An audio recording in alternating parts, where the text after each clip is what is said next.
চিন্নাস্বামী স্টেডিয়ামের বাইরে পদপিষ্ট হয়ে 11 জনের মৃত্যু ঘটনায় কঠোর পদক্ষেপ নিল কর্ণাটক সরকার। সাসপেন্ড বেঙ্গালুরু পুলিশের একাধিক অফিসার। বৃহস্পতিবার সন্ধ্যাতেই কর্ণাটক মুখ্যমন্ত্রী সিদ্ধারামাইয়া সাংবাদিক বৈঠক করে বেঙ্গালুরু পুলিশ কমিশনারকে সাসপেন্ড করার খবর জানান। তার সাথে সাথে কব্বন পার্ক থানার inspector, station house officer, station house master, central বিভাগের ডিসিপি, সহকারী পুলিশ কমিশনার এবং ক্রিকেট স্টেডিয়ামের ইনচার্জকেও সাসপেন্ড করেন তিনি। মুখ্যমন্ত্রী বলেছেন, হাইকোর্ট অবসরপ্রাপ্ত বিচারপতির অধীনে আমরা একটি 1 সদস্যের কমিশন গঠন করেছি।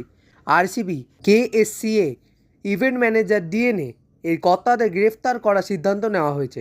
30 দিনের মধ্যেই কমিশন রিপোর্ট জমা দেবে সরকারকে। নিহত 11 জনদের মধ্যে প্রায় 13 থেকে 33 বছর বয়স। তাদের পরিবারকে 10 লক্ষ টাকা করে ক্ষতিপূরণ দেওয়া হবে বলে জানিয়েছে কর্ণাটক সরকার। আদালতে কর্ণাটক সরকার জানিয়েছে, সিআইডির হাতে এই তদন্তভার দেওয়া হয়েছে, কাউকেই ক্ষমা করা হবে না।